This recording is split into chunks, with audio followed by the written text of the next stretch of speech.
Bonjour Jean-Pierre.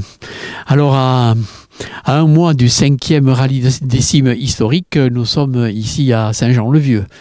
Le dernier c'était 2018. Il s'est passé quand même du temps et je crois que les gens sont impatients de retrouver les pistes du rallye des cimes historique. Oui, bonjour Félix. Effectivement, on attaque le 5e. On y est déjà depuis quelques mois dessus. Toute l'équipe est motivée, bien entendu. Là, aujourd'hui, on remet ça. 2022 est là. Et on a l'intention de rattraper, je ne dirais pas le temps perdu, puisqu'il ne se rattrape pas forcément. Mais quelque part, on est parti pour. Donc on a décidé cette année, si tu veux, de faire plusieurs itinéraires. Donc c'est déjà un petit peu plus compliqué à mettre en place, si tu veux. Aussi bien pour les tracés en eux-mêmes que pour les autorisations que nous avons. Nous avons toutes les autorisations, bien entendu. Tout le monde est motivé. J'espère que la réussite sera au bout, surtout si on a un temps clément le jour de la course. On part de Lic pour arriver sur Mendive. Mais pourquoi Mendive? Parce que à l'époque des cimes d'autrefois, quand j'ai connu ça avec Sauveur Bouchette justement, et toute la poignée de ses copains du village, si tu veux, il y a eu d'abord Lic Orgamideshka, après il y a eu Lic Saint-Jean-Pied-de-Port, et on passait du côté de Mendive, l'Écumérie, etc. Autrement dit, dans la vallée d'Ergaraï. On aura une halte, si tu veux, le samedi soir sur Mendive et aussi sur Saint-Jean-le-Vieux, où la mairie nous accueille, puisque le repas du soir se fera au mur à gauche de Saint-Jean-le-Vieux, ici où on est, pour après repartir effectivement le lendemain sur d'autres circuits encore, si tu veux, pour arriver du côté du Jara. Et après, de là, on va se glisser tout doucement vers Saint-Martin-de-Rossa pour rejoindre Cambo, après par le Goudron, et faire la festivité finale à Cambo. Si on pouvait formater de la jeunesse pour qu'elle transmette cette histoire-là, moi j'en serais très heureux. Merci Jean-Pierre. Mais avec plaisir, avec plaisir. À bientôt. Merci de nous accueillir ici à l'Écumérie. C'est votre troisième mandat en tant que maire et je vous laisse présenter le village. Alors l'Écumérie, tout seul n'est pas grand-chose, sauf que c'est un village qui est au milieu de la vallée de Ergaraï.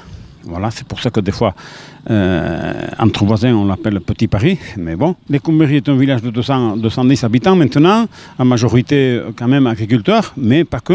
À l'Écumérie, nous avions une auberge qui était fermée depuis entre 10 et 15 ans, et l'autre, de belles auberges, bien placées, avec des parkings, bien équipés, et l'autre, dont les parents n'avaient pas de succession, et ont été mises en vente, les deux.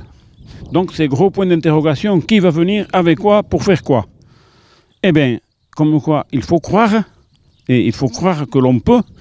Dans les deux restaurants sont arrivés des couples du cru, c'est-à-dire du coin, qui sont de Beorlegui, et un autre qui vient d'Irissari, bon, c'est un village à côté, en aval, et qui ont repris ça en famille, c'est-à-dire qu'il y a le couple et les enfants qui suivent derrière, qui ont acheté, qui ont rouvert les deux restaurants. Et non seulement il y a le côté visuel, on est content que la place s'anime, mais les villages voisins, et même pas que la vallée, sont contents, parce qu'on a besoin de lieux de vie comme ça.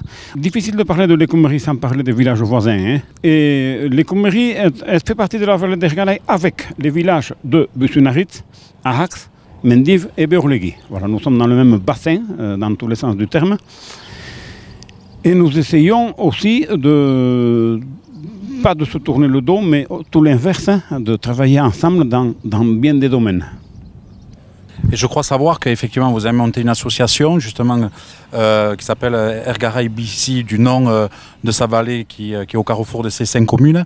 Je crois que vous organisez des foires. Est-ce que effectivement, Jojo, vous pouvez en parler?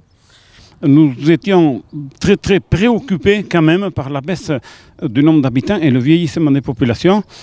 Et de fait de fonctionner chacun dans ce petit coin, l'Écumérie tout seul, Mendive tout seul, alors que, comme je viens de vous le dire, on est tous la même famille et tous voisins. Et c'est un peu dans cet esprit qu'en 2008, on s'est retrouvés à quelques-uns autour d'une table et on s'est demandé ensemble qu'est-ce qu'on pourrait faire pour raviver, revitaliser un petit peu la vallée, pour faire ensemble des choses que chaque village ne peut pas faire tout seul. Et ce que j'aime répéter, moi, c'est pas non seulement pour attirer des gens, mais c'est pour nous donner confiance à nous-mêmes. à nous-mêmes et à nos successeurs qui sont nos jeunes et nos enfants. Voilà. Donc nous avons commencé par créer un événement quand même qui se voyait et qui est une foire artisanale, agricole ou exposition de produits locaux, etc. On essaye de montrer tout ce que l'on a dans la vallée et que l'on fait alternativement en alternant d'un village à l'autre tous les 2 ans. Voilà. Cette association, donc Ergaray BC, Ergaray vit, vivant, veut vivre, enfin, comme on veut, a plusieurs commissions, commission agricole, commission patrimoine, commission économie, culture, il y a un groupe de chant, un groupe de danse, en se donnant la confiance mutuelle, voilà, la preuve que l'on peut faire des choses. Par rapport au rallye historique, effectivement, vous nous ouvrez grandement les portes. C'est pas la première fois, peut-être que ça sera certainement pas la dernière fois. Qu'est-ce qui fait que ça vous motive d'ouvrir la porte à l'écurie des cimes? Une note d'humour d'abord. Il semblerait qu'il y ait un paradoxe parce que la culture de l'écurie des cimes, la culture de la voiture tout-terrain, est beaucoup plus ancrée en Soule qu'en Cise.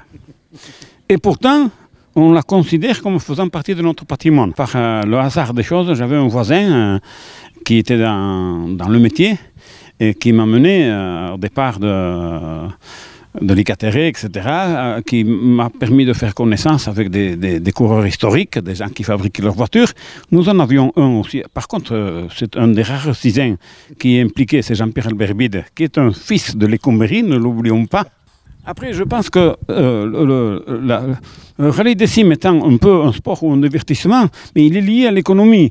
Il ne faut pas oublier, moi je m'en souviens quand même du début, quand la Jeep 4x4 est apparue ici, c'était la machine magique. Moi, je me souviens d'une grand-mère qui disait, paraît-il, quand elle avait vu ça, elle avait dit « Jesús Mechanica ». Jesús Mechanica. C'était comme un extraterrestre de voir une Jeep qui roulait sur des chemins escarpés en pente, quoi. Et tu pensais que c'était carrément divin. La chance, il y a eu des individualités, des personnalités en Soule qui ont promu cela en faisant un jeu, un sport. Mais moi, ce que j'ai ressenti quand j'étais gosse, c'était que quand la Jeep est apparue, il y en avait une par village, comme ça. C'était bien souvent des gens qui étaient peut-être un peu plus audacieux que d'autres, qui avaient vu l'utilité qu'il y en aurait. Et c'était magique, on n'avait même pas les voitures dans les maisons, et il y avait au moins une Jeep par-ci par-là, donc c'était qui rendait service de maintes manières, quoi. Autant pour aller chercher le lait en montagne chez les bergers, que pour aller dans les maisons éloignées dans les villages pour annoncer quand il y avait quelqu'un qui était mort, autant pour ramener une charrette de foin de la prairie. C'était magique, quoi. Les maires de la vallée sommes copains, amis, et sommes exactement sur la même longueur d'onde. C'est important que je le dise, je me permets de parler à leur nom aussi.